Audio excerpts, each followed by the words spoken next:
दोस्तों, आज की इस वीडियो के माध्यम से हम आपको कुछ ऐसे तरीके बताएंगे जिनसे आप धोखा खाने से खुद को बचा सकते हैं। भावनात्मक रूप से कमजोर आदमी का लोग हमेशा फायदा उठाते रहते हैं।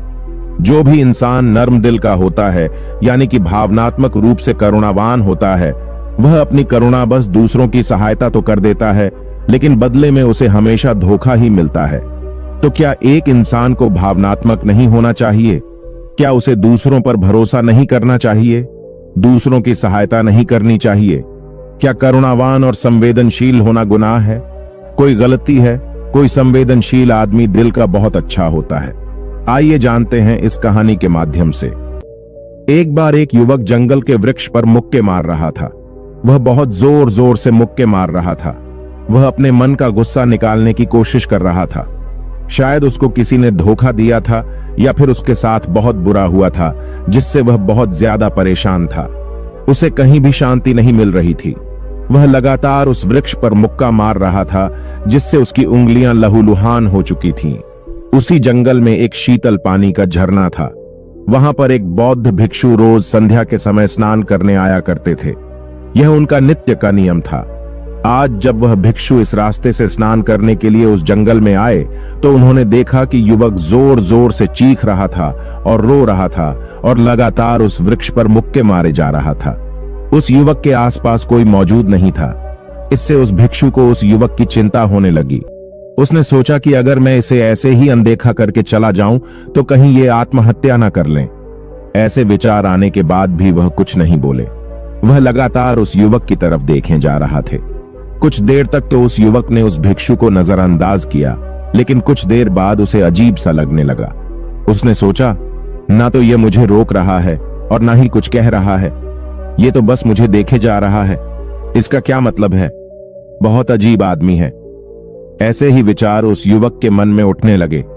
जब कुछ देर बाद भी वह भिक्षु कुछ नहीं बोला, तो युवक ने अचानक से उस भिक्षु से पूछा कि महाशय, आप अपने रास्ते क्यों नहीं चले जाते?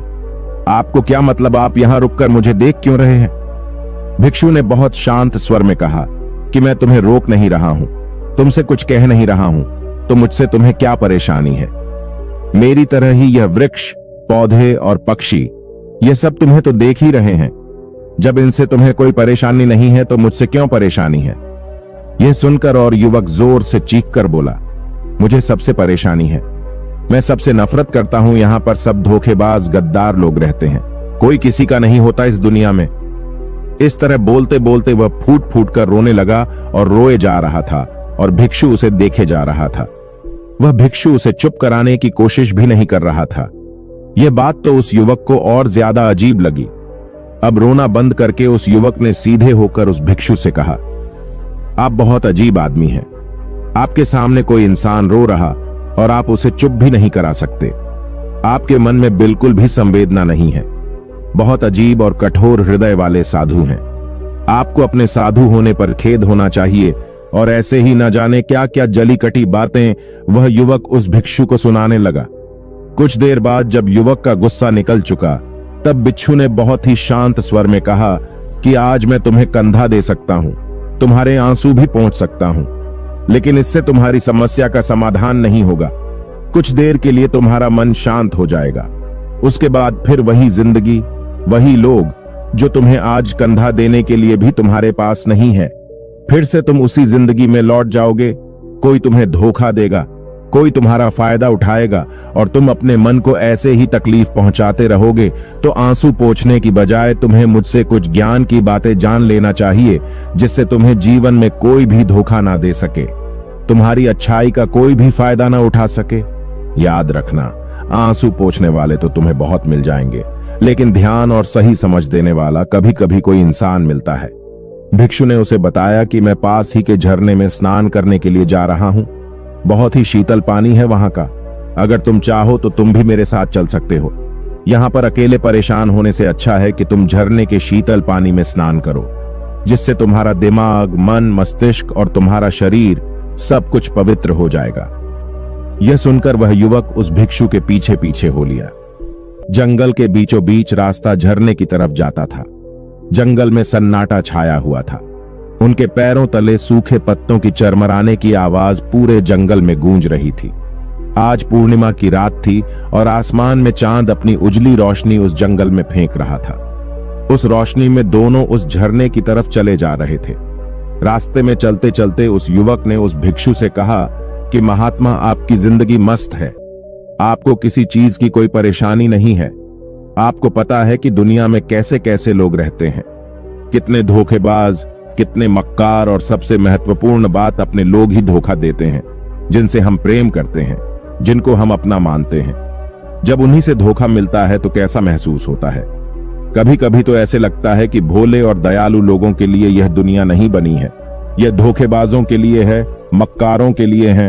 वहीं यहाँ पर फलते फूलते हैं, वहीं आनंद से जीते हैं, और हमारे जैसे लोग जो दूसरों की सहायता करते हैं, दूसरों को अपना मानते हैं, वह हमेशा जीवन भर दुख में रहते हैं।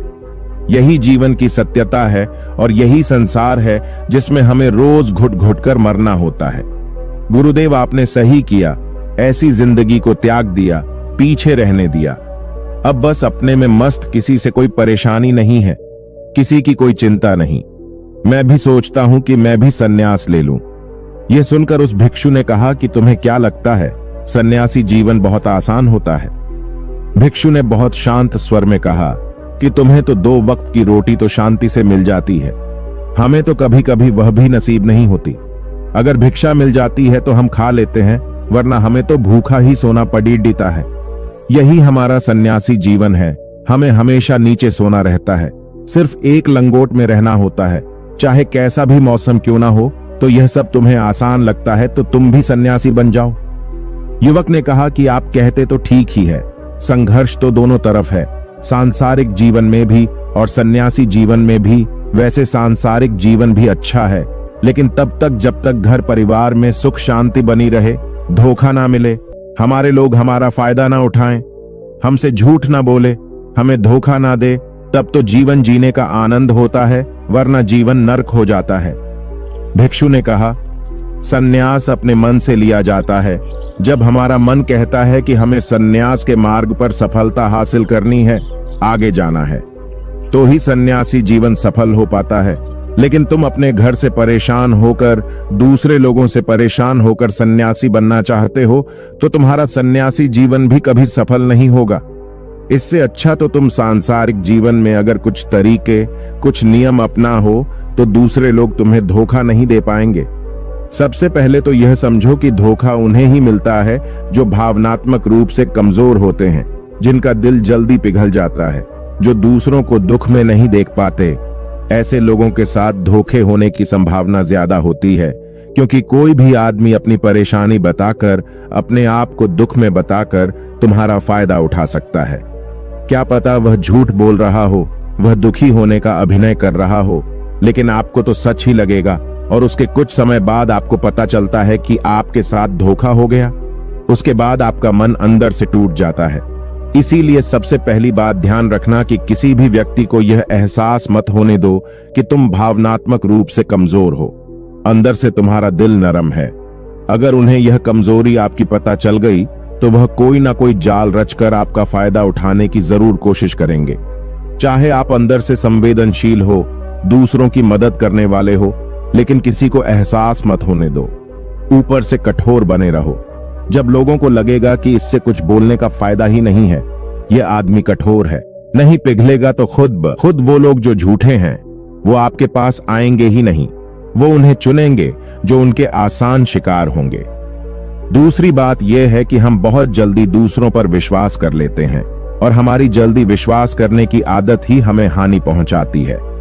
2 दिन तुम्हें किसी से मिले हुए नहीं होते हैं और तुम एक दूसरे के हो जाते हो, एक दूसरे पर पूरा भरोसा करने लग जाते हो, और यह भरोसा तीसरे दिन टूट भी जाता है, और फिर तुम्हें धोखा मिलता है, और फिर तुम परेशान होते हो। इसीलिए समय दो। किसी भी चीज को, किसी भी रिश्ते को आगे ले जाने के लिए समय की जरूरत होती है। समय के साथ तुम्हें सामने वाले इंसान की अच्छाई और बुराई पता चलती है। तब तुम्हें पूर्ण रूप से पता चलता है कि इंसान वास्तव में कैसा है, अच्छा है या बुरा है, और वह कुछ समय देने के बाद ही होता है। इसीलिए जल्दी किसी पर विश्वास मत करो। तीसरा तरीका समझने के लिए तुम्हें ऐसे लोगों को समझना होगा जो दूसरों की चापलूसी करते रहते हैं। कुछ लोगों की आदत होती है चापलूसी करने की। आपके सामने आपकी तारीफ करेंगे या आपके बारे में अच्छा अच्छा बोलेंगे और आपको लगेगा कि यह इंसान कितने अच्छे हैं, मुझसे कितना प्यार करते हैं। लेकिन वास्तव में उनकी वह चापलूसी एक जाल होती है ताकि वह आपका दिल जीत सके, और उनको चापलूसी करने का मौका तभी मिलता है जब आप दिखावा करते हैं। अगर आप उनकी चापलूसी से प्रभावित ही नहीं होंगे तो कुछ समय बाद वो चापलूसी करना बंद कर देंगे। इसीलिए किसी के सामने दिखावा मत करो, वरना आप तो आकर्षण के केंद्र बन जाते हो। लोगों को लगता है कि शायद इसके पास बहुत ज्यादा धन संपदा है, इसीलिए इतना दिखावा कर रहा है, और इसी वजह से जो लोग आपका फायदा उठाना चाहेंगे वो आपके करीब आने की कोशिश करेंगे, आपसे चापलूसी करने की कोशिश करेंगे। अगला नियम बताते हुए भिक्षु ने झरने की तरफ इशारा किया। वो झरने के पास पहुंच चुके थे। युवक को भी एहसास हो चुका था क्योंकि वहां पर ठंडी ठंडी हवा चल रही थी। झरने की तरफ जाते हुए भिक्षु ने कहा कि सांसारिक जीवन में एक बात समझने की यह होती है कि हम जिसकी सहायता कर रहे हैं, चाहे किसी भी रूप में, धन से, शारीरिक रूप से या जिस भी अवस्था में हम किसी की सहायता कर रहे हैं, तो हमें यह ख्याल रखना चाहिए कि सामने वाला वापस कभी भविष्य में हमारी सहायता करने योग्य है कि नहीं है। अगर किसी को पैसा उधार दे रहे हो तो ये समझो कि उसके पास आय का कोई साधन है कि नहीं है। कल भविष्य में वह तुम्हें वापस कर पाएगा कि नहीं कर पाएगा। अगर वह नहीं करेगा तो तुम्हें तकलीफ होगी, तुम्हें दुख होगा। ऐसे तो इंसान करुणाबस भिखारियों को भीख देता है, लेकिन वह गलत नहीं है, क्योंकि जो भी पैसा अपने सामने वाले को दिया है उससे आपके ऊपर कोई ज्यादा प्रभाव नहीं डालेगा। अगर वह आपको वापस भी नहीं लौटाएगा तो अगर किसी ऐसे इंसान को पैसा देना है जो कभी वापस नहीं लौटा पाएगा, तो उतना ही देना चाहिए जिससे तुम्हारे ऊपर ज्यादा दबाव ना बने। अगर वो वापस भी ना कर सके तो तुम्हें दुख ना पहुंचे। अब तक वो दोनों झरने पर पहुंच चुके थे। दोनों ने अपने वस्त्र उतारकर उस झरने के शीतल पानी में कूद गए। पानी ठंडा था। उन दोनों की सारी थकान और उदासी पल भर में ही दूर हो गई। स्नान कर लेने के बाद दोनों उस झरने के सामने एक वृक्ष के नीचे बैठकर बातें करने लगे। भिक्षु ने उसे आगे समझाते हुए कहा कि शुरुआत में लोगों को नजरअंदाज करना सीखो। जब तुम किसी को शुरुआत में नजरअंदाज करते हो तो जो भी लोग किसी लालच की वजह से तुम्हारे पास चिपक रहे थे, उनकी छटनी हो जाएगी। जब तुम उनको नजरअंदाज करोगे तब एक दो बार लोग तुम्हारे पास आने की कोशिश करेंगे। उसके बाद वह तुमसे दूरियां बना लेंगे, और जो आदमी तुम्हारी इंसानियत, तुम्हारी अच्छाई देखकर तुम्हारे पास आएगा, वो नजरअंदाज करने के बावजूद भी तुम्हारे करीब ही बना रहेगा। और यही तो एक सच्चे इंसान की पहचान होती है। जो हमारे अपने होते हैं उनसे हम तकरार भी कर लेते हैं, कलह भी कर लेते हैं, उसके बावजूद भी वो हमारी बातों का बुरा नहीं मानते हैं। चाहे कुछ ही समय के लिए वह हमसे नाराज रहे, लेकिन कुछ समय बाद फिर से हम एक हो जाते हैं।